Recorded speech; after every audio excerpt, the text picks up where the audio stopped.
Hi, I'm Elizabeth Love. And I'm Kathleen Nelson-Troyer. My friends call me Kat, and I invite you to do so too. We're here today to talk to you about boundaries and our entire boundary landscape. But we're going to start with internal boundaries, because internal boundaries, they are the basis of all of our boundary landscape. The internal boundaries are the boundaries we have with ourselves. You know, can we trust ourselves to keep commitments to ourselves? So we're going to look at internal boundaries because they are the basis of everything in the work that we're doing here. Yes, and in order to have clear internal boundaries, we actually go back to looking at what is our story. And as Kat has shared before, our story is not necessarily our history. It's not the drama, it's not the relationships, it's not the job, the business, all of the points of external identification. It's who we are. It's that track that we're on and have been on, and we can trace it through the fabric of our entire lives.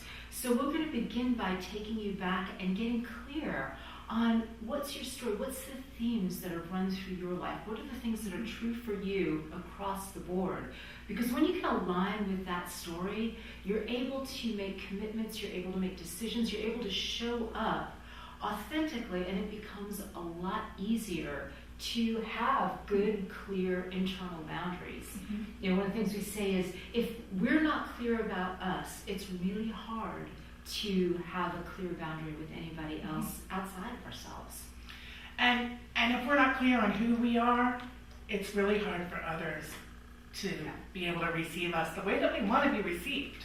Mm-hmm. So that's that's the work that we're doing here. Let's get clear on who we are, and when you're clear, things start to change. And I'm going to even say they start to magically change in your life. Yeah. The more I got clear on who I was, the more people were willing to see who I was, and that feels so good when someone actually gets you. And it sure is frustrating when people don't get you. So that there's such a difference there. And it may seem like a small shift, but it can also feel like a really big shift, the difference. But when we're clear with when we have strong, healthy boundaries, people respond to us more positively, and you even get more money. Yeah. Yeah. You're trusted more deeply, and you are going to be, if you're in business for yourself, you're going to be hired more, and if you're working for someone, you're probably going to get a promotion because you come through so clearly, and you're reliable and dependable. Yes. And looking at, why boundaries? It changes our financial landscape, it changes how we show up in the world, it changes our relationship landscape. Boundaries are not just about keeping people at bay. Boundaries are about dancing with other people in a way that's healthy, that's supportive, and that's nurturing. So if you're looking to be, improving the quality of your relationships, and that can be your significant other, it can be with friends, it can be with children, this changes everything. It's that magical key that when you get it, the whole world begins to unlock for you. So this week we're looking at that fact that internal boundaries are the beginning.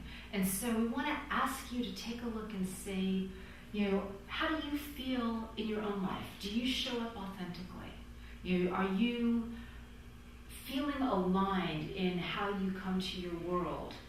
Or are you feeling overwhelmed or scattered? Do you trust yourself? Yeah. Do you trust yourself? Mm. And if you don't, there's a few things you can do to start learning how, and it's something that builds on itself. Yeah. So those are some beginning little, places to explore for yourself. And next time, tune in. We will be talking to you about our inner circle boundaries and what those mean in your life and what it can begin to look like to improve them. So we'll see you soon. Bye.